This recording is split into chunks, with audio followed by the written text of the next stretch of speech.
इसे देखिए, यहां से हम लोग आज का टॉपिक स्टार्ट कर रहे हैं। जिसको भी कल के टॉपिक तक कुछ पूछना है वो पूछ सकता है यार, कोई दिक्कत नहीं है। निकिता तुम देख लेना, अगर कोई डाउट हो तो पूछ लेना, कोई दिक्कत नहीं है, ठीक है। चलिए, तो अभी हम line of intersection of two plane है, इसकी इक्वेशन भी निकालने के लिए आपको बोलेंगे, ठीक है। और इसी को सिमेट्रिकल फॉर्म वर्ड भी यूज करते हैं, इसी सेम चीज को बोलते हैं सिमेट्रिकल फॉर्म, ठीक है।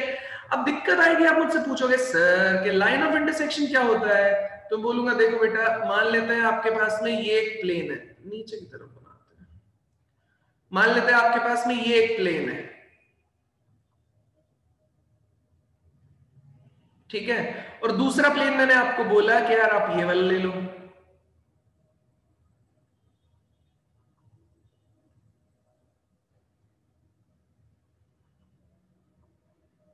दूसरा प्लेन हो गया ये।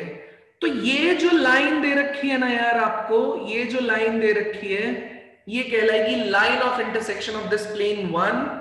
ये प्लेन वन P1 बोल दिया मैंने, और ये मैंने बोल दिया P2। अब बेटा लास्ट क्लास में हमने ये तो देख लिया था कि ये जो प्लेन रहेगा, मतलब इन दोनों के पॉइंट ऑफ इंटरसेक्शन से जितने भी प्लेन पास करेंगे, वो भैया क्या करेंगे, वो जो प्लेन रहेंगे हम P1 प्लस लैम्डा P2 से बोलेंगे, अभी पढ़ाएंगे उसको भी, लेकिन हाँ उन प्लेन्स के बारे में हम डिस्कस कर चुके हैं, ठीक है। थोड़ा सा अभी आगे फिर से करेंगे। बात है इसकी इक्वेशन कैलकुलेट करने की, ये लाइन, इसकी डायरेक्शन तो सब निकालना बता देंगे, आपकी एनसीईआरटी में भी इवन इसकी डायरेक्शन निकालना तो है, लेकिन इसकी इक्वेशन निकालना ना वो सच में टफ टास्क है। तो हम लोग एक क्वेश्चन उठाएंगे और उस क्वेश्चन से हम लोग सॉल्व करना सीखेंगे कि कैसे हम इसकी इक्वेशन निकाल सकते हैं। तो अभी मैं क्वेश्चन का यूज करके बताऊंगा, लेकिन एक चीज आपको मैं बता देना चाहता हूं कि इसकी डायरेक्शन निकालना बड़ा आसान है। आप बोलोगे सर कैसे, तो बोलूंगा देखो बेटा, इस प्लेन के परपेंडिकुलर, इस प्लेन के परपेंडिकुलर ये हो गया वेक्टर, ठीक है। और इस प्लेन के परपेंडिकुलर वेक्टर जो हो गया वो ये हो गया, ठीक है। तो ये इस प्लेन के परपेंडिकुलर वेक्टर है और ये वाला इस प्लेन के परपेंडिकुलर वेक्टर है। बेटा इन दोनों का अगर मैं क्रॉस प्रोडक्ट ले लूं, मतलब P1 के लिए मैं बोल रहा हूं कि कितना है ये N1 वेक्टर है, P2 के लिए मैं बोल रहा हूं कितना वेक्टर है ये N2 वेक्टर है।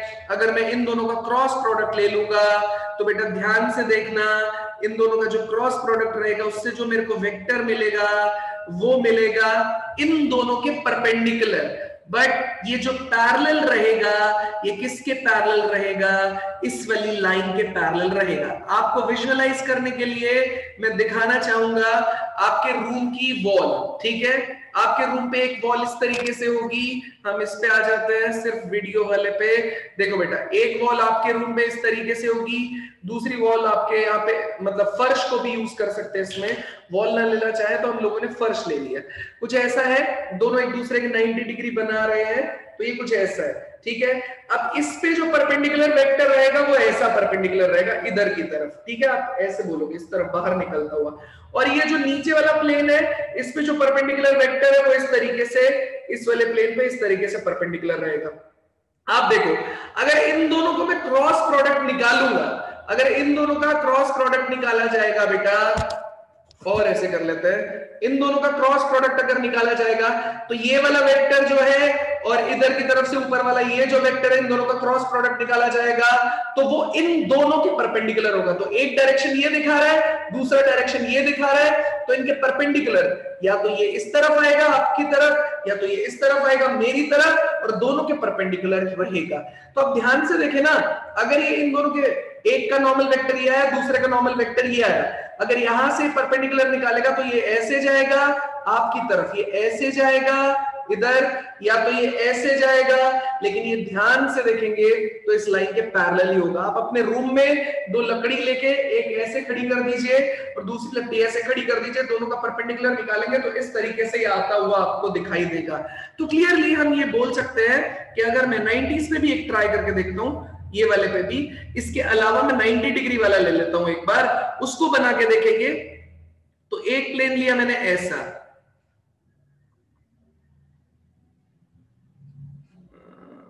एक सेकंड बस देना, फर्श ले रहे है ना आपका, यहां पे घर का, तो ये ग्राउंड ले लिया हम लोगों ने, थोड़ा सा तिरछा बनाएंगे वरना अलग अलग दिखाने में डिफिकल्टी होगी मुझे, ठीक है। और दूसरा वाला जो मैं ले रहा हूं वो ऐसा ले रहा हूं जो इस पे खड़ा कर दिया है इधर,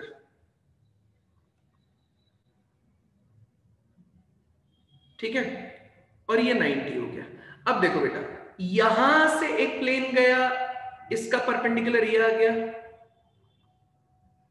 और थोड़ा ऊपर से ले लेते हैं, ठीक है।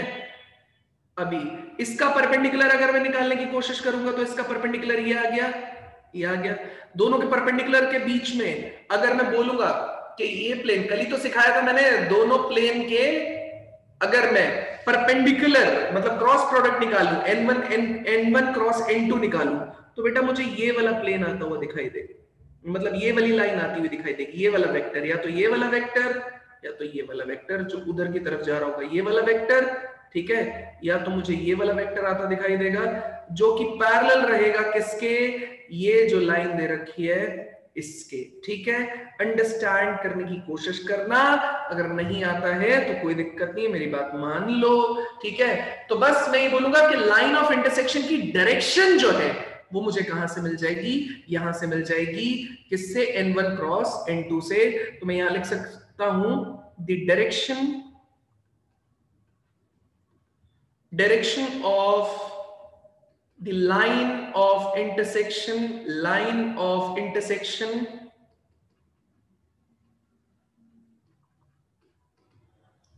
of plane P1 and plane P2 is along the vector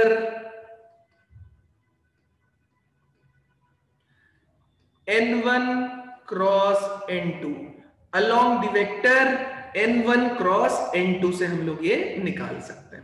अगर यहां तक किसी को कोई डाउट है तो प्लीज पूछ लो। अब मैं एक क्वेश्चन उठाऊंगा और फिर इसे पूरा सॉल्व करके दिखाऊंगा। आप बोलोगे सर ये तो बहुत ही आसान है, मैं बोलूंगा आसान है, ठीक है, लेकिन जो चीज मैं आगे बताने वाला हूं वो इंपॉर्टेंट है, वो नहीं पता चलेगी आपको इतनी जल्दी, कहीं पे भी बुक पढ़नी पड़ेगी उसके लिए। जल्दी बताओ, यहां तक कोई दिक्कत है तो बताओ, नहीं तो एक क्वेश्चन उठाता हूं उससे सॉल्व करके दिखाता हूं। जल्दी बताओ, कोई दिक्कत है तो प्लीज बताओ। Done sir. डन। चलिए क्वेश्चन लिखना है, यहां पे नोट कर लिया, यहां तक स्क्रीनशॉट ले लो जल्दी। कर लिया सर। ठीक है, तो चलिए यहां पे बात करते हैं, क्वेश्चन लिख रहा हूं मैं। Question, find the line of intersection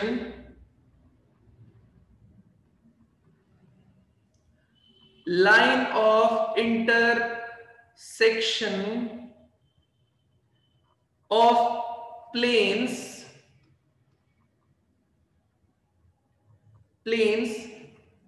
x minus y plus 2 times of z is equals to 5 and 3x plus y plus z is equals to 6.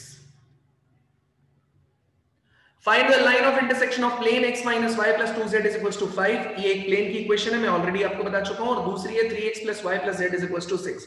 आइए बात करते हैं, ठीक है।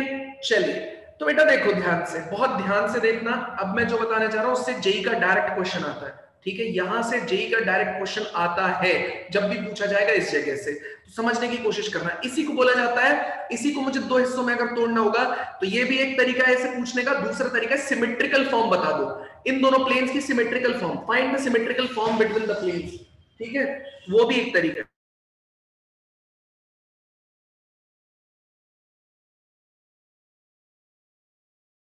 सर आप म्यूट हो गए।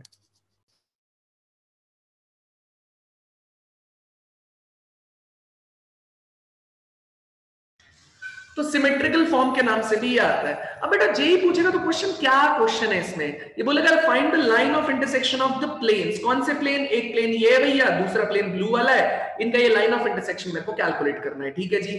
देखो 2D में क्या होता था, एक लाइन ऐसी होती थी, दूसरी लाइन ये होती थी, उनका पॉइंट ऑफ इंटरसेक्शन निकालते थे।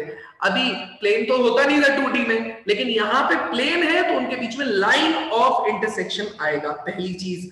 अब निकाले कैसे, आप बोलोगे सर ये तो बहुत देर से घुमा रहे हो आप, अब बता दो निकालेंगे कैसे, ठीक है।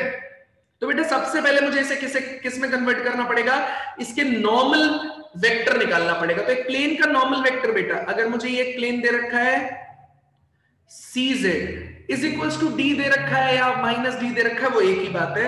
अब इसे मुझे किस में कन्वर्ट करना है बेटा, इसमें कन्वर्ट करना है मुझे स्टैंडर्ड फॉर्म में। तो ये कैसे लिया जाएगा, ये x वाला पहले लेना होगा।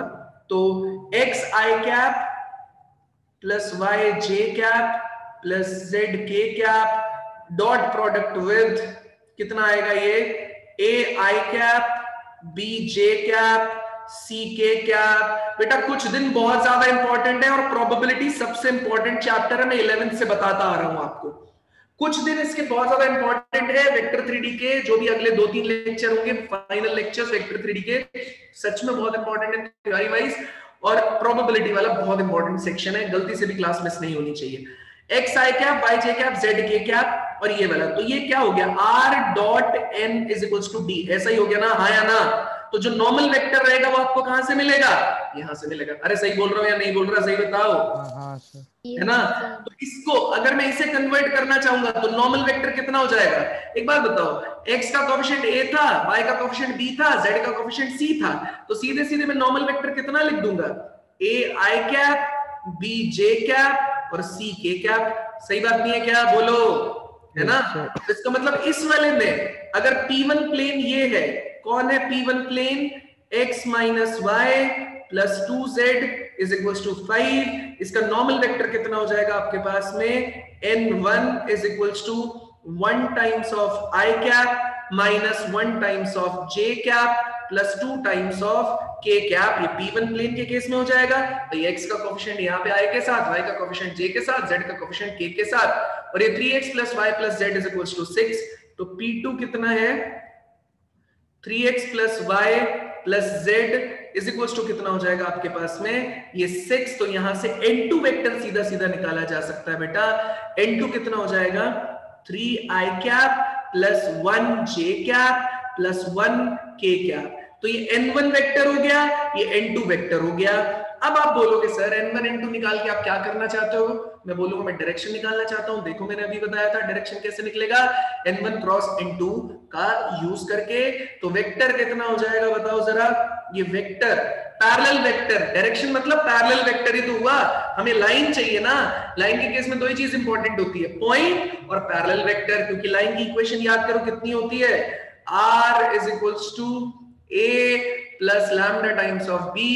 a वो पॉइंट होता है जहां से लाइन पास हो रही है, b वो पैरेलल वेक्टर होता है, मतलब मुझे ये पैरेलल वेक्टर चाहिए। बेटा पैरेलल वेक्टर कैसे निकलेगा, n1 क्रॉस n2 निकाल के, n1 क्रॉस n2 के लिए क्या करेंगे, i j और k करेंगे। ये कितना हो गया, 1 माइनस 1 2, ये हो जाएगा 3 1 और 1। फटाफट मुझे इसकी वैल्यू निकाल के दिखाइए जल्दी। अगर आप लोगों ने यहां पे करेज नहीं दिखाया, आपने नहीं सॉल्व किया, तो आगे का सब मामला बेकार हो जाएगा। फटाफट फटाफट स्पीड से जल्दी इसका आंसर बताओ। यहां तक काम बहुत आसान है, हल्की सी जो ट्रिक है वो मैं आपको समझाऊंगा, वहां से काम आसान हो जाएगा आपका।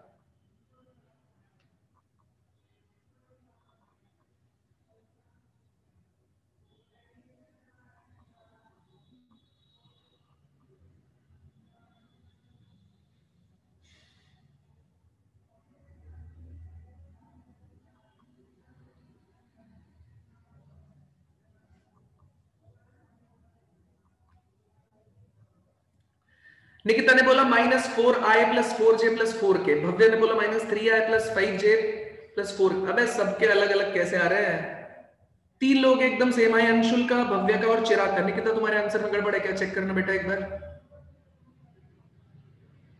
स्नेहा का भी सेम आ रहा है, स्नेहा नेगेटिव आ गया, -5 आ रहा है क्या, मुझे निकालना पड़ेगा, ऐसा लग रहा है प्लस है, सही है। -5 तो मेरा गलत है, मैंने गलत नोट डाउन कर लिया था। ठीक है, -3i plus 5j plus 4k, यही देख ले, -3i plus 5j plus 4k, हाँ या ना।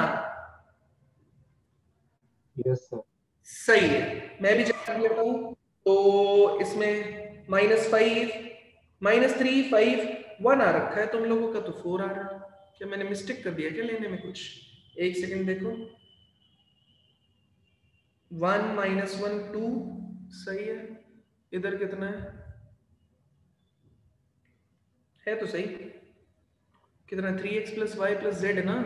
यहाँ पे मैंने कहा 3 प्लस 1 प्लस 1 सही है।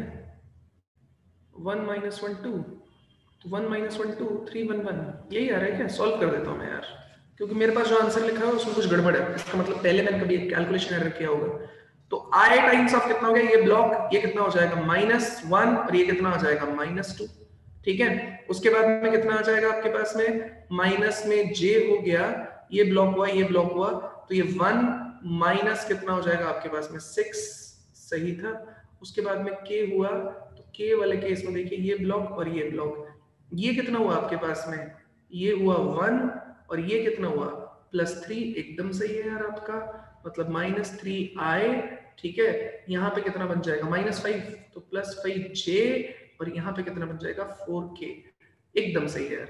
चलिए, ये मेरे पास पैरेलल वेक्टर की तरह काम करेगा। सबसे इंपॉर्टेंट चीज क्या है, अब जो मैं प्रोसेस बताने जा रहा हूं एकदम उसे अपने अंदर उतार लेना, वरना गड़बड़ हो जाएगी।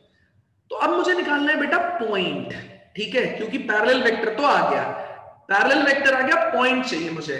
तो बेटा जो पॉइंट है ना, उसके लिए मुझे क्या करना पड़ता है, z को रखना होता है कांस्टेंट।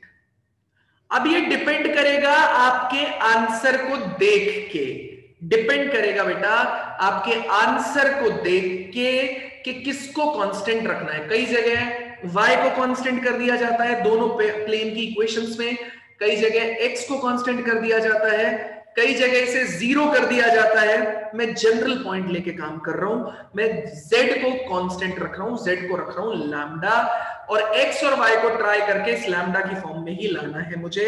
तो ये कितना हो गया बेटा, x minus y is equal to 5 minus 2 lambda. मैंने z लैम्डा डाल दिया, इधर ले आया। ये याद रखना, इसके पीछे का लॉजिक मैं बाद में समझाऊंगा, अभी आप सीधे सीधे इसे याद कर लेंगे। Times of minus lambda, z की जगह यहाँ पे लैम्डा रख के मैं उस तरफ लेके चला गया। बेटा आपको x और y बस यहां से कैलकुलेट करना है। तो z इतना हो गया, बताइए यहां से मैं अगर इन्हें ऐड कर दूं तो ये कितना हो जाएगा, ये इक्वेशन 1 है, ये इक्वेशन 2 है। तो by adding equation 1 and equation 2 कितना आ जाएगा बेटा आपके पास में, ये 4 times of x is equals to 11 minus कितना हो जाएगा आपके पास में 3 लैम्डा। ठीक है, तो x आप यहां से कैलकुलेट कर लेंगे, कोई बात नहीं, एज इट इज छोड़ देते हैं। ठीक है, कुछ मिस्टेक कर दिया क्या, 4 11 3 सही तो है, हाँ ठीक है। और अगर मैं इस यहां से x की वैल्यू को उठा के यहां सब्स्टिट्यूट कर देता हूं तो ऐसे केस में मैं y निकाल सकता हूं। तो बेटा y कैलकुलेट करके दिखाना जरा मुझे, y की वैल्यू कितनी हो जाएगी, कोई दिक्कत नहीं है। यहां से मैं x की वैल्यू को उठा के सब्स्टिट्यूट किया यहाँ पे, तो कितना हो जाएगा बताइए जरा। यहाँ पे डाला मैंने 11 minus 3 lambda divided by 4 minus 5 plus 2 lambda is equals to हो गया y। एलसीएम लिया, 11 minus 3 lambda minus 20 plus 8 lambda divide by 4 is equals to ये कितना आ जाएगा y के बराबर। यहां से कितना आया भैया, यहां से इसको किया तो कितना आ गया लैम्डा में, ये हो गया -7 हो गया आपके पास में, और ये हो गया आपके पास में 5 lambda divided by 4 is equals to y। तो बेटा ये कितना आ जाएगा, y इज इक्वल्स टू ये आ जाएगा 5 लैम्डा -7 डिवाइडेड बाय 4। कोई टेंशन नहीं है, अपने को क्या करना है, अपने को तो -9 हो गया। एक सेकंड में देख रहा हूं, भाग गया ये, हाँ 9 सही है। ठीक है, बढ़िया। अब क्या हुआ, अब अपने को कुछ नहीं करना, x मिल गया। अब लैम्डा के बराबर निकाल के रख लेना अपने को, z तो ऑलरेडी लैम्डा के बराबर था, इसे और लैम्डा के बराबर कर लेंगे। तो बताइए ये कितना हो जाएगा, ये 4x माइनस 11 डिवाइड बाय कितना हो जाएगा -3 इज इक्वल्स टू लैम्डा, यहां से आ गया।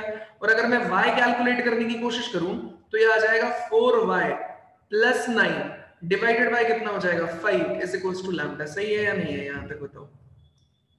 तो ठीक है, 4y + 9 divided by 5 is equal to lambda. तो बस लैम्डा को सब जगह बराबर कर दो यार।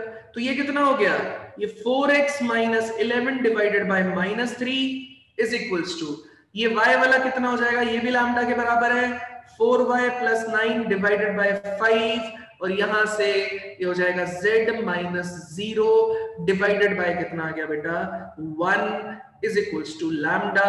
बेटा यही तो इक्वेशन होती है ना, याद करो लाइन की इक्वेशन, यही तो इक्वेशन होती है लाइन की, 4x - 11 upon -3 4y + 9 upon 5 z - 0 upon 1 is equals to lambda। यही तो इक्वेशन होती है x - x1 upon a, y - y1 upon b, z - z1 upon c। आप ज्यादा ज्यादा क्या कर सकते हो, 4 को ऊपर नीचे डिवाइड कर दो, यहां से आपके पास में आंसर आ जाएगा।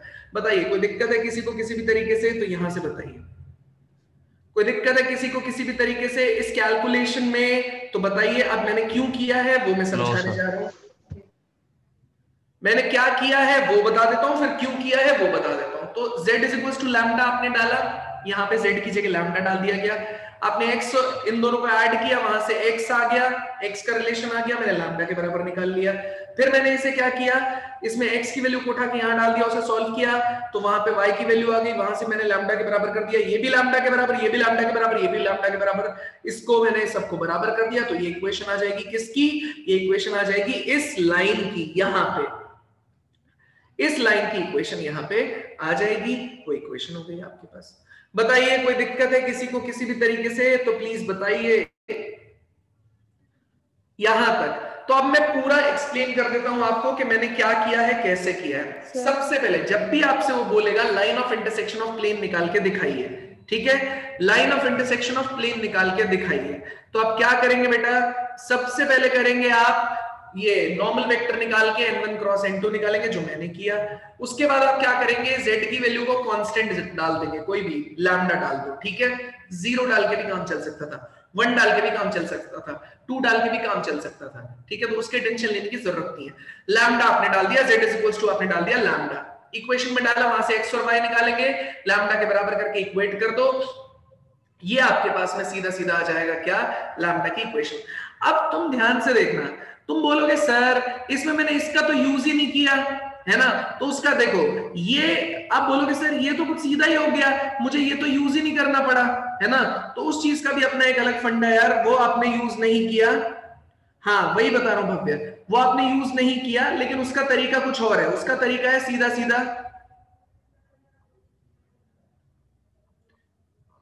क्या बोल रहे हो भव्य? सर मैं बोल रहा हूँ इसका यूज ही नहीं किया हमने पहले। हाँ तो मैं बता रहा हूं ना, मेरी बात तो सुन लो। हाँ बताओ। हाँ मेरी बात सुनो पहले, ठीक है। तो अब आप बोलोगे सर उसको तो मैंने यूज ही नहीं किया, ठीक है, तो बेटा क्या करना है, जो ये यहाँ पे 4 आने वाला है वो रिजल्ट तो मैं यहाँ डायरेक्टली निकाल दूंगा, उसकी कोई दिक्कत नहीं, कुछ करना नहीं है आपको, यहाँ दोनों तरफ में 4 से डिवाइड मार देना है। जैसे तुम 4 से डिवाइड मारोगे तो ये कितना आ जाएगा, 4x - 11 डिवाइडेड बाय, मैं दो तरीके बता रहा हूं आपको, एक ये बता दिया, एक दूसरा तरीका और बता रहा हूं, टेंशन नहीं लो उसकी। 4y + 9 डिवाइडेड बाय 5 × 4 हो गया, और यहाँ पे z - 0 अपॉन 1 × 4 हो गया। भाई रेशो में रहते हैं बराबर, तो सब जगह 4 से डिवाइड कर सकता हूं ना, कर सकते हैं। अब देखो आप इसे सॉल्व करोगे ना, तो ये सॉल्व करने पे क्या आ जाएगा, ये सॉल्व करने पे आ जाएगा कितना, x - 11/4 डिवाइडेड बाय -3, यहां से कितना आ जाएगा, y + 9/4 डिवाइडेड बाय कितना आ जाएगा 5, यहां से z - 0 डिवाइडेड बाय कितना आ जाएगा आपके पास में 4 आ गया भव्य, जिसने चिराग तुमने लिखा था z/4 आना चाहिए, वो इस तरीके से आएगा। अब सुनना मेरी बात ध्यान से, अगर आप ये लैम्डा वाला प्रोसेस यूज करते हैं तो ऐसे केस में आपको ये n1 क्रॉस n2 निकालने की रिक्वायरमेंट नहीं है, आपका आंसर डायरेक्टली आ रहा है। अब इसी आंसर को दूसरे तरीके से निकाल के दिखाता हूं, जो मैं यहां पे निकाल के दिखा रहा हूं। आप सीधे सीधे क्या कर दीजिए, z को 0 सब्स्टिट्यूट कर दीजिए। आप बोलेंगे सर कहां पे सब्स्टिट्यूट कर दूं, तो मैं बोलूंगा बेटा z को 0 सब्स्टिट्यूट कर दो आप इन दोनों प्लेन की इक्वेशंस के अंदर। जैसे ही आप प्लेन की इक्वेशन के अंदर सब्स्टिट्यूट करेंगे z को 0, तो x - y is equal to कितना आ जाएगा आपका 5 आ जाएगा, और यहां से कितना आ जाएगा 3x प्लस में कितना हो गया y, इज इक्वल टू कितना हो जाएगा 6। आप यहां से क्या करेंगे, इन दोनों को सॉल्व कीजिए। जैसे आप सॉल्व करेंगे, ऐड करेंगे तो 4x, ऐड जैसे किया आपने तो ये कितना आ जाएगा 4x इज इक्वल टू कितना आ गया 11, तो x इज इक्वल टू 11/4। और अगर आप इन्हें सब्ट्रैक्ट मार देंगे, डायरेक्ट सब्ट्रैक्ट नहीं, इसकी वैल्यू यहां पे डाल देते उठा के, तो x की जगह आपने डाला 11/4 minus y is equal to 5, तो y इज इक्वल टू कितना हो गया 11/4, यहां पे आ गया -5, तो y इज इक्वल टू कितना हुआ, ये -9/4 हो गया। ठीक है, अब मैं अगर ये प्लेन की जो इक्वेशन लाइन की निकली है वो निकालना चाहता हूं तो मेरे पास बड़ा ही आसान है। कैसे, आपने z की वैल्यू 0 हो गई, x की वैल्यू 11/4 हो गई, y की वैल्यू -9/4 हो गई, और जो पैरेलल वेक्टर है वो ऑलरेडी मेरे को मिला हुआ है। बस लाइन की इक्वेशन में यहां पे निकालूंगा तो कितना आ जाएगा, x माइनस x1 कितना आया 11/4, डिवाइड में कितना आ जाएगा, ये y जो पैरेलल वेक्टर है उसका कंपोनेंट, ऐसे ही y माइनस -9/4 डिवाइड में इसका कंपोनेंट 5 है, और ये कितना आ जाएगा z -0, क्योंकि पॉइंट की तरह एक्ट कर रहा है, डिवाइड में कितना आ जाएगा 4। देखो यही आंसर आपको यहां से मिल रहा है, x -11/4 अपॉन -3, देख लो, y +9/4 divided by 5, y +9/4 divided by 5, और z -0 divided by 4, z -0 divided by 4।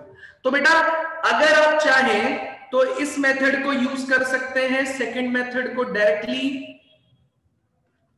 और आप चाहें तो ये फर्स्ट मेथड भी यूज कर सकते हैं। ठीक है, तो आपको कुछ नहीं करना है, अगर आप चाहें तो ये वाला प्रोसेस यूज करेंगे। इसके अंदर क्या रहेगा, सीधा आपने क्या किया n1 क्रॉस n2 निकाला, उसके बाद आप क्या करेंगे, z को 0 कर देंगे। जैसे आपने z को 0 किया, z को 0 करते ही आपके पास x और y की वैल्यूज आ जाएंगी, वो ये पॉइंट हो गया x1 y1 और z1 टाइप, तो x minus x1 upon a, y minus y1 upon जो भी पैरेलल वेक्टर का b, z minus z1 upon c, यहां से आ जाएगा। आप ये प्रोसेस यूज नहीं करना चाहते, आपने z की वैल्यू को लैम्डा डाल दिया और लैम्डा के बराबर सबको सॉल्व किया, x और y लैम्डा में निकाला, उसे रीअरेंज करेंगे तो भी आंसर आ जाएंगे। तो ये ओवरऑल दो मेथड है। ठीक है, अब आपके दिमाग में जो क्वेश्चन बनेंगे उनके बारे में मैं बात करूंगा। यहां तक बताओ दोनों मेथड एकदम क्लियर है या नहीं क्लियर है, पहले तो ये बताओ, क्या दोनों मेथड आप लोगों को क्लियर है एकदम? Yes sir. एक और क्वेश्चन दे दूंगा मैं, अभी सॉल्व कर लेना, आपको समझ आ जाएगा, दोनों का सेम ही आंसर आएगा। हाँ बोलो। सर ये मेथड तो क्लियर है, बट ये समझ नहीं आया कि मतलब कौन सा कब यूज करना है। दोनों में से कोई भी कभी भी यूज कर सकते हो, जब भी वो बोलेगा लाइन ऑफ इंटरसेक्शन निकालो। नहीं सर, जैसे कि ये जो सेकंड मेथड जिसमें z इक्वल्स टू लैम्डा करा है हमने, तो मतलब हमें ये n1 क्रॉस n2 निकालने की जरूरत तो है ही नहीं पड़ेगी, और ये z इक्वल्स टू 0 में इसमें निकालना पड़ेगा। इसमें निकालना पड़ेगा, क्योंकि इसमें हम पॉइंट निकालने की कोशिश कर रहे हैं लाइन पे, और इस केस में हमने z के उसको कांस्टेंट मान लिया है। देखो मैं उसका लॉजिक समझाता हूं, आप एक बात बताइए, इसका लॉजिक पहले समझा दूं फिर बताना। लाइन हमेशा प्लेन पे रहेगी क्या, बोलो हाँ या ना? यस सर, रहेगी। भाई लाइन हमेशा किस पे लाई करेगी, एक प्लेन पे लाई करेगी, है ना? ये मान लेते हैं ये प्लेन पे ही लाई करेगी, स्पेस में कोई लाइन नहीं होती यार, होती किसी न किसी प्लेन पे। समझ में आई बात? हाँ या ना? Yes sir. है ना? अब आपने क्या बोल दिया है, z को कांस्टेंट क्यों किया गया है? देखो प्लेन की इक्वेशन थी आपके पास तो, है ना? देखो प्लेन की इक्वेशन थी ना आपके पास में। अब प्लेन की इक्वेशन में आपने जैसे ही z को कांस्टेंट किया, z is equal to 0 xy plane होता है क्या, बताओ जरा? तो z अगर आपने कांस्टेंट कर दिया तो xy प्लेन के पैरेलल प्लेन ही मिलेंगे ना आपको सारे के सारे, हाँ या ना? हाँ बिल्कुल सर। तो इसका मतलब आपने क्या बोल दिया भाई, जो लाइन है, अब वो लाइन डिफरेंट डिफरेंट प्लेन से पास होकर निकल सकती है ना। वो लाइन जैसे मान लेते हैं आपकी एक लाइन जा रही है, एक प्लेन कितना भी स्ट्रेच हो सकता है, आपका प्लेन है, आपने बोल दिया भैया मैं एक कोऑर्डिनेट को फिक्स कर रहा हूं इसके, तो कोऑर्डिनेट जैसे आपने फिक्स किया वो लाइन एक प्लेन पे आ जाएगी। समझ गए? तो आपने एक कोऑर्डिनेट को फिक्स करके एक प्लेन पे उसको ले आए हो, तो उसका पॉइंट ऑफ इंटरसेक्शन मतलब उसका पॉइंट ऑन द लाइन निकालना बड़ा आसान हो जाता है। इसीलिए इस मेथड में हमने इसको 0 किया है, तब भी मेरा आंसर वही आ रहा है, और इसमें मैंने कांस्टेंट किया, तब भी मेरा वही आंसर आ रहा है, क्योंकि ये प्लेन एक दूसरे के पैरेलल आ रहे हैं। यही बात समझ में? ये पैरेलल प्लेन्स के लिए अब तुम 1 भी डालोगे ना z की वैल्यू, तो भी सेम आंसर जनरेट कर सकते हो। ठीक है, मतलब उसके पैरेलली लाइन जनरेट करोगे, इस लाइन के पैरेलली लाइन जनरेट होगी। ठीक है, अगर तुम लैम्डा की वैल्यू 2 डालोगे तो भी इसके पैरेलली जनरेट होगी, 3 डालोगे तब भी पैरेलली जनरेट होगी। समझ गए? तो इसलिए चाहे तुम इसको 0 करो, कल को तुम्हारा दिल करेगा सर मैं तो 1 करूंगा, इसको कर दो 1, उसके लिए पॉइंट का लोकेशन चेंज हो जाएगा। अभी पॉइंट आ रहा है 11/4 -9/4 0, तुम अगर 1 डाल दोगे तो यहां 1 हो जाएगा, यहां वैल्यू बदल जाएगी, यहां वैल्यू बदल जाएगी, लेकिन लाइन पे तो पॉइंट रहेगा ना भाई। लाइन तो ऐसे जा रही थी सीधी, अभी तुमको मान लेते हैं ये पॉइंट मिल रहा है, लाइन तो ऐसे जा रही है, अभी तुमको ये मिल रहा है, हो सकता है तुमको ये पॉइंट मिल जाए, तुम्हें क्या फर्क पड़ता है उससे? नहीं समझे? हाँ या ना? सर आ गया समझ में, है ना? तो बस सर उसको कांस्टेंट कर दो। हाँ सर, अगर ऑप्शन में तो अगर पॉइंट्स अलग दे रखे हो, हमारे पॉइंट्स अलग आ रहे हो, यही तो दिमाग लगाना है तुमको, ये ढूंढना है उसने किसको कांस्टेंट किया है। ठीक है, जैसे मैं जेई का बड़ा फेमस क्वेश्चन बताता हूँ, उसने क्या किया, सेम क्वेश्चन दिया, सेम टाइप का क्वेश्चन दिया, उसने 4 ऑप्शन दिए। ठीक है, उन चारों ऑप्शन में मैंने जब वो पहली बार क्वेश्चन देखा तो मैंने उस क्वेश्चन में देखा यार ये चारों ऑप्शन में ये z का पॉइंट हर बार अलग दे रखा है। ठीक है, फिर मैंने देखा 3 ऑप्शंस में z का पॉइंट है वो फिक्स है और एक ऑप्शन में गड़बड़ है। ठीक है, तो मैंने पहले फिक्स वाले के लिए चेक कर लिया, तो 3 ऑप्शन एलिमिनेट हो गए, अगर वो आंसर होगा उनमें से निकल आएगा, नहीं होगा तो नहीं हुआ। चौथे में चेक करके देख लिया, हो सकता है चौथे से भी ना आंसर आ रहा हो आपका, फिर आपको y को चेक करना पड़ेगा कि y में तो कोई कांस्टेंट नहीं कर रखा है इन्होंने, है ना? ऐसे करके काम करना पड़ता है, समझे? तो सर ये लैम्डा वाला तरीका ही काम आएगा। ये सही है यार, ऑप्शन के हिसाब से ये ज्यादा सूटेबल है मेरे हिसाब से। तो सर मान लो अगर 0 के हिसाब से ना ऑप्शन दे रखे हो, मान लो z की कोई भी वैल्यू के हिसाब से ऑप्शन दे रखे हो, इसमें भी तुम ध्यान से देखो, इसमें भी 0 ही आ रहा है लैम्डा वाले केस में भी। अच्छा हाँ सर, वो फिर उससे फिर सर बनाना पड़ेगा डिवाइड, फिर उसे पॉइंट के हिसाब से चूज करो ना तुम। हो सकता है z की वैल्यू 1 से सॉल्व हो रहा, अमित अग्रवाल में क्वेश्चन है, ठीक है, जाके चेक कर लेना, मिल जाएगा। सर एक और डाउट है। हाँ सर ये जहाँ पे आपने मतलब ये सेकंड मेथड में नीचे जो बॉक्स बना रखा है ना, उसमें मतलब आपने सिर्फ 4 से क्यों डिवाइड करा? क्योंकि मुझे इसको इसमें कन्वर्ट करना था। 4 देखो x के साथ मल्टीप्लाई हो रहा है। अच्छा, बस उसका कोएफिशिएंट 1 करने के लिए किया है। ठीक है, समझ गए?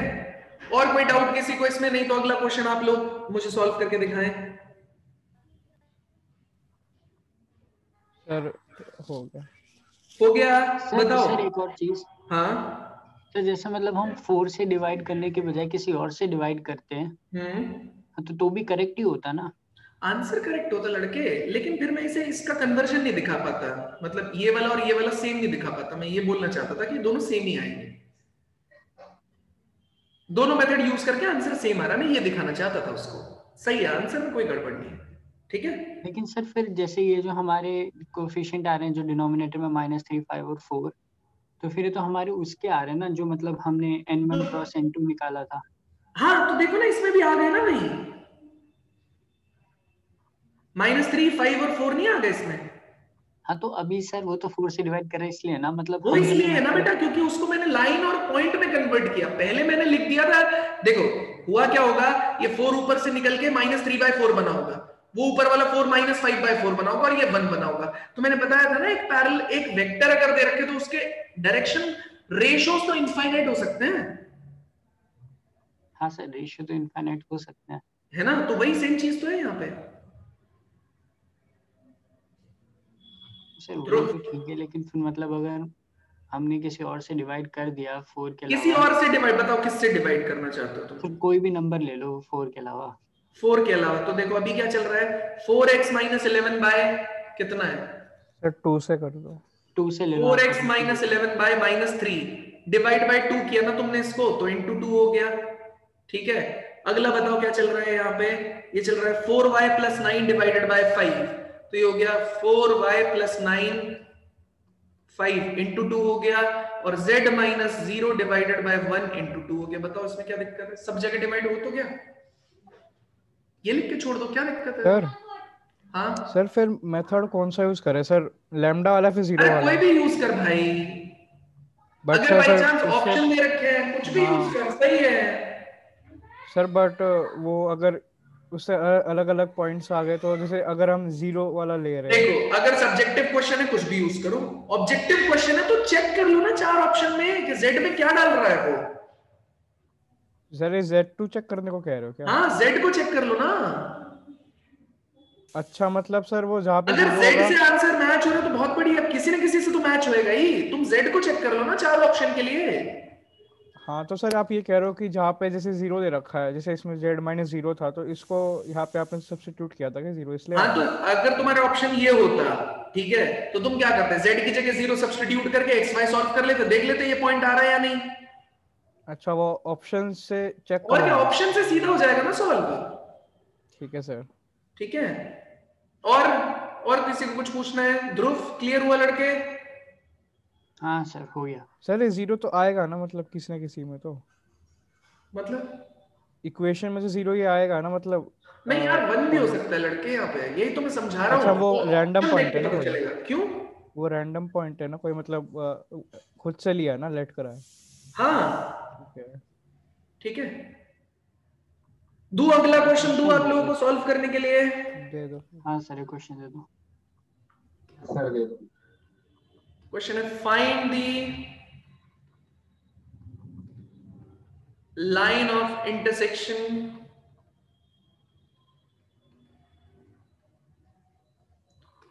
of planes x plus y plus 1 is equals to 1 and x minus 2y plus 5z plus 3 is equals to 0। या प्लस इधर ही रखो यार, इसको इस तरफ ही वो रखो, उधर Z में show था। कोई बात नहीं, कहीं भी रख सकते हैं। First equation. ठीक है, सॉल्व करना जल्दी इसको, एक बार थोड़ा फास्ट करना यार, किसी भी मेथड से करो कोई दिक्कत नहीं है, आपसे बस होना चाहिए।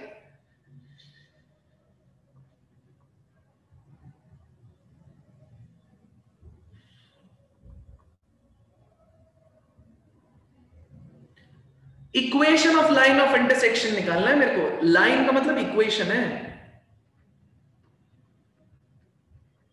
ठीक है, याद रखना ये बात।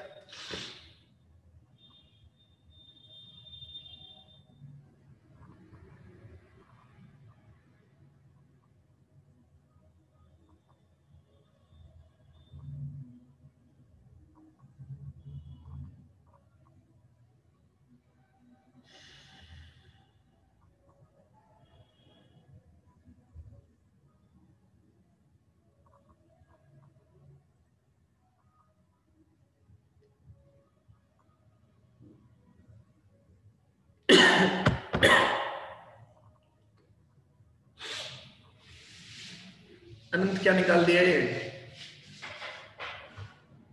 अनंत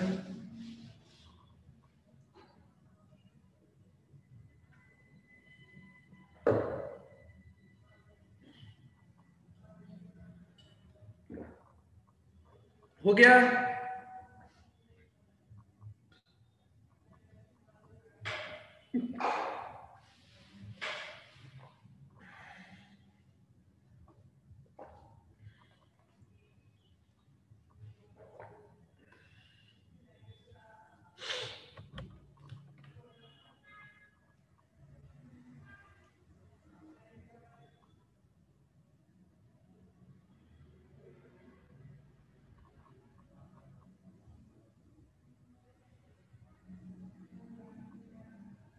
सर इक्वेशन बतानी है ना? हाँ हाँ इक्वेशन ही बनानी है लड़के। Sir x minus Z plus 2 ठीक है, n1 क्रॉस n2 निकालता हूं मैं सबसे पहले, लंबा टाइम लगना नहीं चाहिए इसके अंदर। i j और k आपने लिया, कितना है इसकी वैल्यू? 1 1 और 1 है, ठीक है। ये कितना है? 1 माइनस 2 एंड 5 है, तो i as it is 5 plus 2, उसके बाद माइनस में j, ये ब्लॉक हुआ 5 माइनस 1, ठीक है। फिर उसके बाद में k हुआ, ये ब्लॉक, तो माइनस 2 माइनस 1, ठीक है। तो ये आ जाएगा 7i, ये कितना हो जाएगा? माइनस 4j, और ये कितना आ जाएगा? माइनस 3 का k। ये n1 क्रॉस n2 हो गया। अब आप z की वैल्यू को डाल दो, कितना उठा के? 0। जैसे आपने डाला तो x plus y is equal to 1 है और x minus 2y is equal to कितना है 3 है। अब आपने क्या किया, माइनस किया, इसमें से इसको माइनस किया तो ये कितना आ जाएगा 3y इज इक्वल टू कितना आ जाएगा -2। तो यहाँ से y कितना हो जाएगा -2/3। y की वैल्यू को उठा के यहाँ पे सब्स्टिट्यूट किया तो ये x हो जाएगा कितना 1 minus y which means x is equals to 1 minus -2/3 that is plus 2/3। तो ये आ जाएगा 5/3। तो x is 5/3, y is -2/3 और z आपके पास में 0 है। तो x माइनस कितना यूज होना चाहिए 5/3 डिवाइडेड बाय x कॉम्पोनेंट कितना है 7, 5/3 था ये।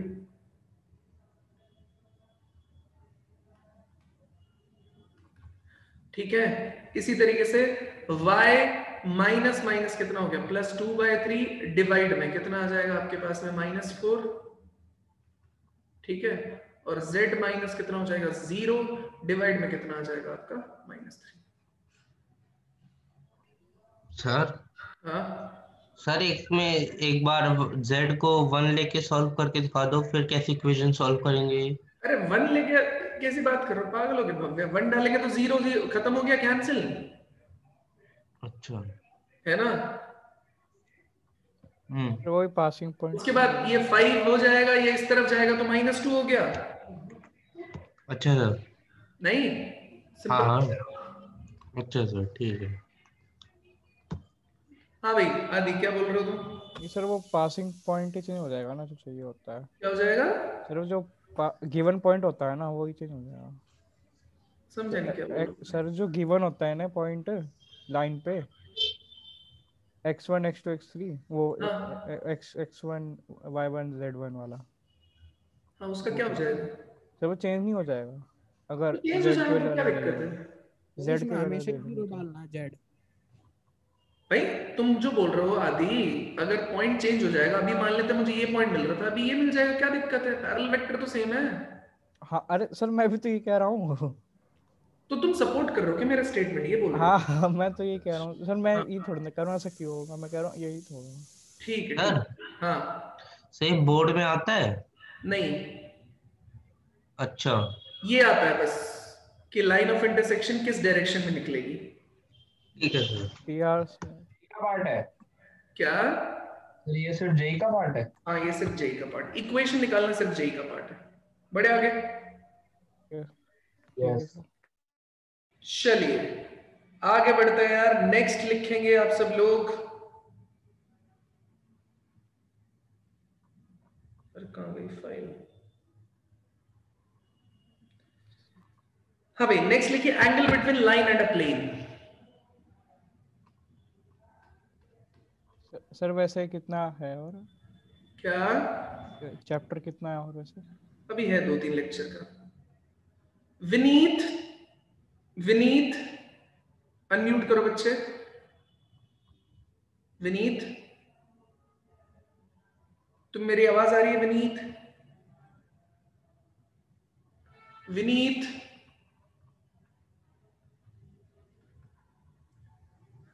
विनीत मुझे तुम्हारी आवाज नहीं आ रही है, एक बार दोबारा ट्राई करो बच्चा। चैट में लिखो क्या तुमने ये पढ़ा हुआ है, क्या तुमको समझ में आ रहा है वेक्टर 3D? अभी ये वाला हिस्सा नहीं आया तो बच्चे पूछ लेना लड़के, ठीक है? क्या तुम्हें समझ आ रहा है ये वाला हिस्सा?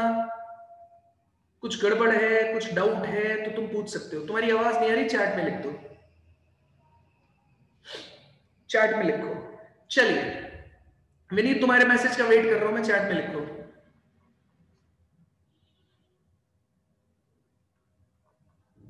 ठीक है विनीत, अपना कोई भी डाउट कभी भी पूछ लेना, ऐसा ये नहीं है कि तुम पूछो ना, ठीक है?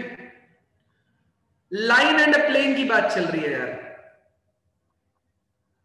तो भैया ये प्लेन है, ये वाला प्लेन है, उसके परपेंडिकुलर वेक्टर अपने को मिला हुआ है, ठीक है? दूसरा अपने को लाइन मिली हुई है ना? अब मैं लाइन को इसी पॉइंट से मानते हुए जा रहा हूं, ठीक है? वो नीचे से भी पास होगी, यहां से कहीं से, थोड़ा सा हिसाब से चेक करता हूं, ठीक है? ऐसे पास कर रही है ये वाली लाइन, कोई दिक्कत नहीं है। और ये जो है अपना, ये भाई क्या है, ये नॉर्मल वेक्टर है प्लेन के, ठीक है? तो मेरे पास लाइन की इक्वेशन है, क्या चल रहा है? लाइन की equation r is equals to कितने के बराबर है बेटा, a plus lambda times of b के बराबर। प्लेन की इक्वेशन हमारे हिसाब से r dot n is equals to कितना है, d। तो परपेंडिकुलर वेक्टर कितना हो गया, n वेक्टर। ये इसके पैरेलल वेक्टर कितने हो गए बेटा, ये पैरेलल वेक्टर कितना हो गया, b वेक्टर। ठीक है, अब देखिए, अब बातें कुछ ऐसी चल रही है, इन दोनों के बीच में एंगल कितना चल रहा है, थीटा। ठीक है, तो ये कितना हो जाएगा बेटा आपके पास में 90 माइनस थीटा। ये थीटा है ये वाला, तो ये कितना हो जाएगा 90 माइनस थीटा। एक्चुअली मुझे इसी का इंतजार है ना, मुझे लाइन एंड अ प्लेन निकालना है। तो लाइन ये हो गई, प्लेन ये हो गया, उनके बीच का एंगल है। लेकिन प्लेन के केस में कौन हमेशा सुपर एक्टिव रहता है, नॉर्मल वेक्टर। तो अगर मैं ये एंगल निकालूंगा तो ये एंगल अपने आप निकल आएगा। ठीक है, बात करते हैं कैसे निकल आएगा। आप एक बात बताइए, अगर मुझे कैलकुलेट करना होगा तो मैं क्या निकालूंगा, मैं यहां से जो एंगल कैलकुलेट कर रहा हूं, ये पैरेलल वेक्टर और यहां पे जो कैलकुलेट कर रहा हूं, उनके बीच में रिलेशन बता सकते हैं क्या, बिल्कुल बता सकते हैं भाई। ठीक है, अभी मेरे पास में कितना चल रहा है, थीटा इज इक्वल्स टू कितना अप्लाई हो जाएगा, ये 90 माइनस फाइव लिख सकता हूं भाई, मैं इसको बोल रहा हूं 90 माइनस थीटा को फाइव, तो theta is equals to 90 minus five हो जाएगा। अब देखो, अगर मैं cos थीटा अप्लाई कर लूं तो cos, ये वाला देखो, cos थीटा अप्लाई करूंगा तो इधर भी कितना हो जाएगा, cos ऑफ 90 डिग्री माइनस कितना हो जाएगा फाइव, जो कितने के बराबर होता है, sin फाइव के बराबर होता है। तो cos थीटा जो रहेगा वो sin फाइव के बराबर रहेगा। cos थीटा मैं बड़े आसानी से निकाल सकता हूं, क्योंकि ये नॉर्मल वेक्टर भी मुझे पता होगा और ये प्लेन का पैरेलल वेक्टर भी मुझे पता होगा। तो cos थीटा कितना हो जाएगा बेटा, ये n डॉट में कितना हो जाएगा, b अपॉन मैग्नीट्यूड ऑफ कितना हो जाएगा, n मैग्नीट्यूड ऑफ कितना हो जाएगा, b। और cos थीटा कितने के बराबर था, sin फाइव के बराबर था। और फाइव एंगल किसके बराबर है, लाइन और प्लेन के बीच में एंगल है, तो यही मुझे चाहिए था। तो मैं क्या निकाल लूंगा बेटा, sin फाइव कितना हो जाएगा, n vector dot b vector upon magnitude of n vector magnitude of b vector. मतलब ओवरऑल समरी अगर दी जाए तो आपको कुछ नहीं करना है, जो भी प्लेन की इक्वेशन है उसमें से नॉर्मल वेक्टर निकालो, जो भी लाइन की इक्वेशन है उसमें से पैरेलल वेक्टर निकालो, दोनों के बीच में आप एंगल कैलकुलेट कर लो। वो एंगल अब sin फाइव के बराबर होगा, ना कि वो cos थीटा के बराबर होगा। sin फाइव में फाइव क्या है, angle between line and a plane. अगर इसमें कोई डाउट है तो प्लीज बताइए, अदरवाइज मैं एक क्वेश्चन दे रहा हूं, सॉल्व करके दिखाइए जल्दी। कोई डाउट है तो प्लीज बताइए, वरना मैं क्वेश्चन दे रहा हूं, सॉल्व करके दिखाइए। सर ये जो लाइन है ये मतलब प्लेन पर है, प्लेन के नीचे प्लेन से पास कर रही है ना, तभी तो देखो ये प्लेन है, इसमें से पास करती हुई निकली ना, तभी तो। अच्छा, प्लेन में होती तो 0 डिग्री एंगल हो जाता ना। अच्छा ठीक है, सब ठीक है ना। बताइए कोई डाउट है इसमें तो प्लीज पूछिए। नॉर्मल वाला क्या कहा था, नॉर्मल वाला मैंने बोला था नॉर्मल वेक्टर हमें प्लेन की इक्वेशन से मिल जाएगा, पैरेलल वेक्टर हमें इस r से मिल जाएगा, बस मेरे को n dot b upon magnitude of n magnitude of b निकालना है।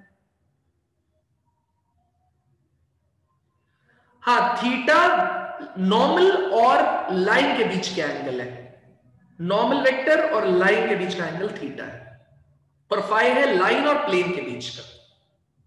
ठीक है भव्य, दो एक क्वेश्चन बताओ, नोट कर लिया तो एक क्वेश्चन दिया जाए, जल्दी बताओ फिर आगे बताएंगे। अरे हाँ या ना, जल्दी बताओ। दे दो सर। चलिए क्वेश्चन लिखिए, find the angle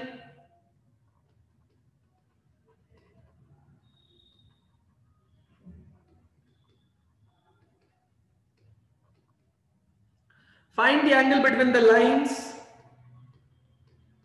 r is equals to I plus 2j plus minus k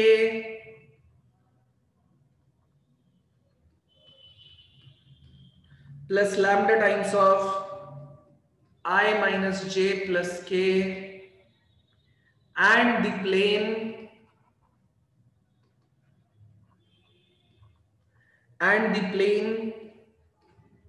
r dot 2I plus j plus r dot 2I minus j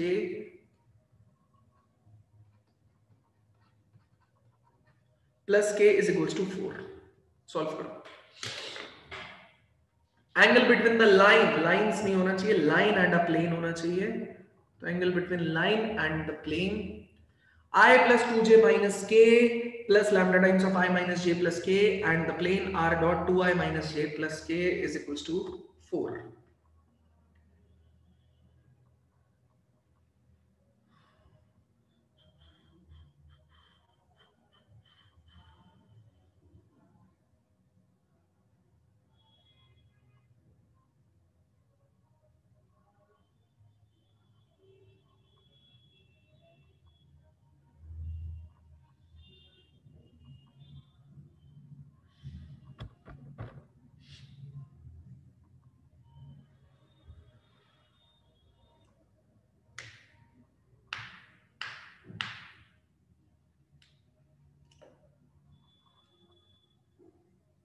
Done.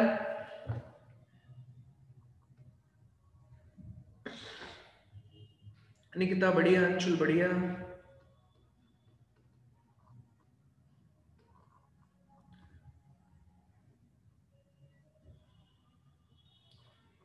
जो वेक्टर है बेटा वो लाइन के पैरेलल वेक्टर होता है, वो प्लेन के पैरेलल नहीं होगा चिराग। जो वेक्टर है इसमें यहां पे ये बी वेक्टर हमेशा लाइन के पैरेलल रहेगा, ये वेक्टर लाइन के पैरेलल वेक्टर होता है। चिराग बात समझ आई? तो देखिए ये r is equals to a plus lambda times of b तो लिखा हुआ है, तो b वेक्टर कितना हो गया आपके पास में i माइनस जे प्लस के, और ये r डॉट n, तो n वेक्टर कितना हो गया आपके पास में 2i माइनस जे प्लस के, ये आपके पास हो गया। तो बस आपको निकालना है sine phi is equals to कितना हो जाएगा, ये n dot b upon magnitude of n magnitude of b, तो n डॉट b कितना हो जाएगा यार, ये 2 इंटू आई, 2 माइनस माइनस कितना हो जाएगा प्लस, 1 इंटू 1 कितना हो जाएगा 1 डिवाइडेड बाय इसका मैग्नीट्यूड n कितना हो जाएगा 2 का स्क्वायर 4 प्लस 1 कितना हो जाएगा 6, तो ये आ जाएगा √6, और ये है 1 plus 1 square plus 1 square plus 1 square, ये कितना हो जाएगा √3, तो ये कितना मिल रहा है ऊपर आपको 4 डिवाइडेड बाय कितना आ जाएगा, ये 3√2 आ जाएगा, है ना। तो ये कितना आ जाएगा 5 इज इक्वल्स टू साइन 4/3√2। ठीक है सर? हाँ बोलो। तो जैसे मतलब आपने पहले डिराइव किया था ना cos theta equal to sine phi आ रहा है, हाँ तो मतलब ऐसे भी लिख सकते हैं theta equals to cos inverse of यही वाली टर्म। अगर वो पूछ रहा है नॉर्मल वेक्टर और पैरेलल वेक्टर के बीच में एंगल, तो आपको cos इनवर्स लिखना पड़ेगा, अदरवाइज तुमको ये साइन इनवर्स में लिखना पड़ेगा। अगर वो नॉर्मल वेक्टर और इसके बीच में पूछने लगेगा ना। ठीक, हाँ ठीक है सर। ठीक है विनीत, इसके लेक्चर का तुम जिस ग्रुप में एडेड हो उस ग्रुप में जाके क्लिक करके देखना यार, मेरे को आइडिया नहीं है कितने हैं, लेकिन हाँ है काफी। वेक्टर और 3D चैप्टर के ये काफी 10वां 12वां लेक्चर होगा अराउंड यार, है ना, काफी टाइम से चल रहा है।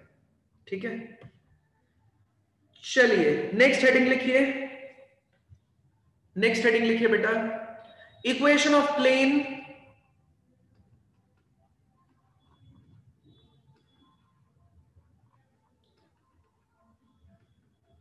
passing through, equation of plane passing through the line of intersection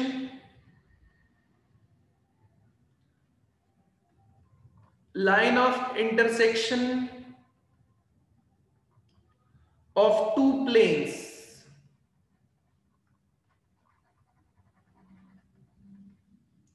line of intersection of two planes,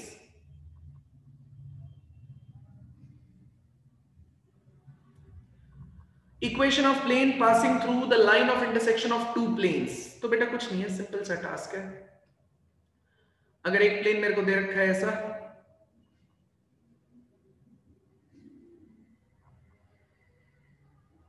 दूसरा प्लेन मुझे दे रखा है ऐसा,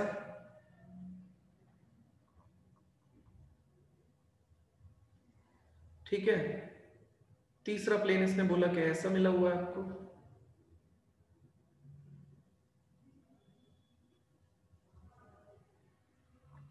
ठीक है।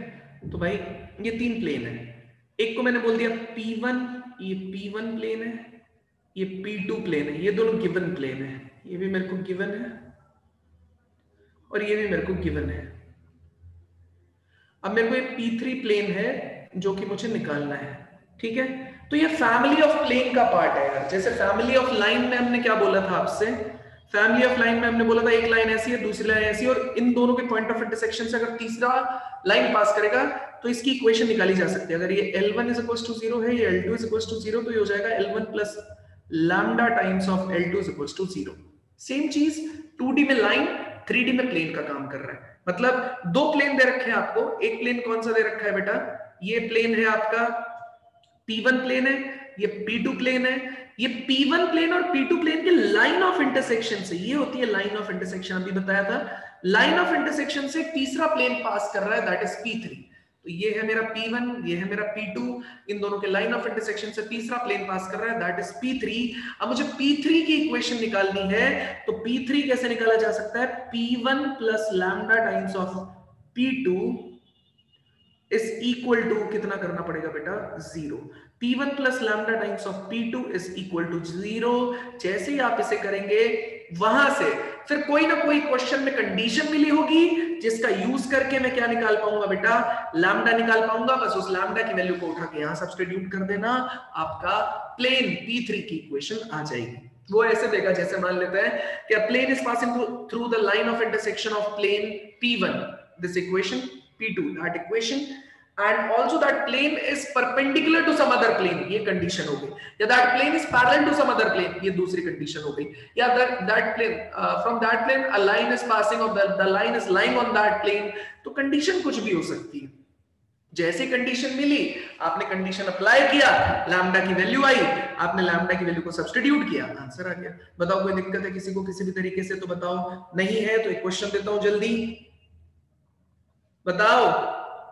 सर कैसे आएगी सर P3 की इक्वेशन? P3 की इक्वेशन, हाँ सर। हाँ इससे आएगी, ये P3 के बराबर ही है। अच्छा ये P3 ठीक है। हाँ नोट हो गया, क्वेश्चन दू? यस चलिए क्वेश्चन है बेटा, find the plane passing through, find the plane का मतलब find the equation of plane.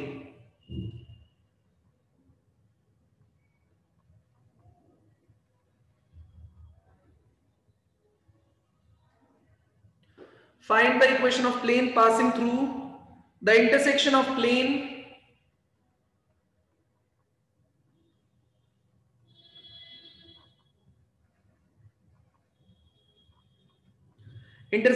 planes r dot 2i minus 3j plus 4k is equals to कितना है 1 and r dot I minus j plus 4 is equals to 0 and perpendicular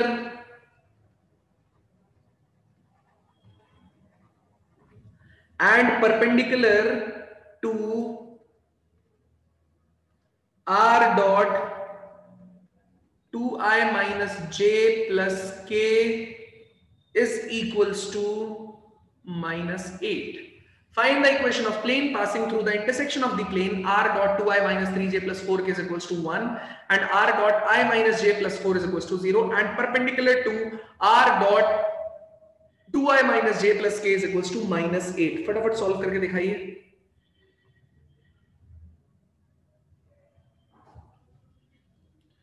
जल्दी solve करके answer लिखेंगे आप। Lambda की value बतानी है आपको, मुझे बस लैम्डा की वैल्यू बतानी है, बस काम खत्म करो।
हाँ भाई, लैम्डा की वैल्यू जिसने दी है मैं उसके हिसाब से बता रहा हूं। निकिता ने आंसर दिया है -11/3 करेक्ट है। अनंत ने सही आंसर दिया है। अंशुल -11 नहीं है, -11/3 है। चिराग -11/3 है, करेक्ट है। ठीक है, तो -11/3 लैम्डा की वैल्यू आएगी। बस यार कुछ नहीं है, सीधा सीधा सिंपल सा टास्क है यार। इसने क्या बोला है, find the equation of plane passing through the intersection of the plane, इसके और इसके। तो यार आप ना यार चाहो तो इसको किस फॉर्म में ला सकते हो, आपकी मर्जी है, आप किस फॉर्म में लेके आना चाहते हो उसके हिसाब से डील कर लेंगे। मान लो मैं इसे कार्टेशियन में लिखना चाहता हूँ, कार्टेशियन में क्या आर की जगह क्या डालना पड़ेगा मेरे को, आर की जगह मैं डालता हूँ x i cap, y j cap और जेड के कैप, ये उठा के डालना है बस। तो ये डालेंगे तो कितना आ जाएगा, 2x माइनस 3y प्लस में कितना हो जाएगा 4z इज इक्वल्स टू कितना हो जाएगा 1। इसी तरीके से x i cap plus Y j cap plus Z k cap यहां पे उठा के डालेंगे तो ये कितना आ जाएगा, एक्स वाई की जगह आ जाएगा माइनस वाई, जेड है ही नहीं, प्लस में 4 तो मतलब -4। ठीक है, अब मैंने क्या बोल दिया, दोनों को इधर ही लेके आना है तो प्लस में रहे तो ज्यादा सही है। तो ये इधर ले आएंगे, ये आ जाएगा -1 इक्वल टू 0 और ये आ जाएगा +4 इक्वल टू 0। तो हम बोल क्या रहे हैं, P1 प्लस लैम्डा P2। तो हमने बोला 2x minus 3y plus 4z minus 1 plus lambda times of कितना हो जाएगा x माइनस y प्लस 4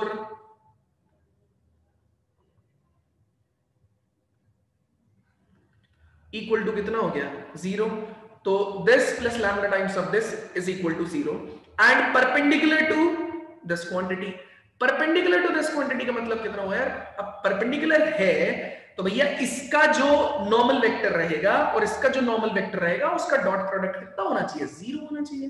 बस इतना सा टास्क है यार। आप क्या करेंगे, इसको चेंज करेंगे तो ये कितना आ जाएगा आपके पास में, ये 2 plus lambda times of x हो गया, यहां पे कितना है -3 प्लस ये कितना आ जाएगा आपके पास में -3 और ये माइनस कितना आ जाएगा आपके पास में लैम्डा टाइम्स ऑफ y आ जाएगा, यहाँ पे आ जाएगा 4 और यहाँ पे तो कुछ है ही नहीं, टाइम्स ऑफ कितना हो गया z और कांस्टेंट टर्म्स अलग चलेंगी तो ये -1 प्लस 4 लैम्डा इक्वल टू कितना हो जाएगा 0 हो जाएगा। तो ये हो जाएगा ये इसका नॉर्मल वेक्टर, इसका कितना हो जाएगा। अब देखो यार, पहले मैं इधर लेके जाऊंगा उसके माइनस से मल्टीप्लाई करूंगा, वो तो एग्जैक्ट प्रोसेस है। ठीक है, जैसे ये नेगेटिव है इधर, इसको मुझे इसे नेगेटिव से मल्टीप्लाई करना चाहिए, लेकिन इधर भी ये है, इसको भी लेके जाके नेगेटिव से मल्टीप्लाई करना चाहिए। मतलब मैं इसे ऐसे लिख सकता हूं r डॉट ये कितना है 2 plus lambda times of i cap -3 minus lambda times of j cap और 4 times of k cap is equals to, अगर मैं इसको इधर ले जाता हूं और नेगेटिव ऑफ -1 प्लस 4 लैम्डा लिखे रखता हूं तो कोई दिक्कत नहीं है, लेकिन आपको कोशिश यही करनी चाहिए कि ये नेगेटिव पार्ट इधर आ जाए, इनसे मल्टीप्लाई हो जाए। लेकिन यहां भी नेगेटिव आ रहा है तो मुझे ज्यादा दिक्कत नहीं है, मैं इसका डॉट प्रोडक्ट डायरेक्टली 0 कर सकता हूं। तो इसको मैंने इससे मल्टीप्लाई किया, ठीक है, तो कितना आ जाएगा आपके पास में इन दोनों का डॉट प्रोडक्ट, ये भी इसका नॉर्मल वेक्टर है और ये भी इसका नॉर्मल वेक्टर है, दोनों का डॉट प्रोडक्ट निकाल के क्या कर दो 0, क्योंकि दोनों एक दूसरे के परपेंडिकुलर है। जैसे ही आप करेंगे आपका आंसर लैम्डा की वैल्यू कितनी आ जाना चाहिए भैया, लैम्डा की वैल्यू आ जाना चाहिए -11/3, उसे आप उठा के यहाँ पे और यहाँ पे सब्स्टिट्यूट कर दीजिए, ये आपकी प्लेन की इक्वेशन आ जाएगी। भाई रिक्वायर्ड प्लेन की इक्वेशन तो यही है ना जो लैम्डा वाली है, तो बस यहाँ पे उठा के डाल देना, प्लेन की इक्वेशन आ जाएगी, ये आंसर है। बताओ कोई डाउट है किसी को किसी भी तरीके से तो प्लीज बताओ भाई, करके दिखाना है ये। तो देखो ये नॉर्मल वेक्टर है और कौन सा है ये वाला ऊपर वाला है ना, तो इन दोनों का डॉट प्रोडक्ट 0 करना है। तो 2 इंटू एक्स का x से किया 2 प्लस लैम्डा, यहां पे देखो ये माइनस और ये वाला कितना है, ये भी माइनस है तो प्लस कर लो, कितना आ जाएगा ये 1 है और ये कितना है 3 प्लस लैम्डा, ठीक है, और ये कितना है आपके पास में 1 है और यहां से कितना आ रहा है आपके पास में 4 आ रहा है, ठीक है। तो ये कितना आ जाएगा इक्वल टू कितने के बराबर हो जाएगा, इक्वल टू 0 के बराबर है ना। तो यहां से 4, ये कितना हो गया 2 लैम्डा, ये 3 प्लस लैम्डा, तो 4 प्लस 3 7 प्लस 4 11 और ये 2 लैम्डा प्लस और lambda is 3 lambda is equals to -11, तो lambda is equals to -11/3। Lambda is -11/3। बताइए कोई दिक्कत है किसी को किसी भी तरीके से, तो प्लीज बताइए।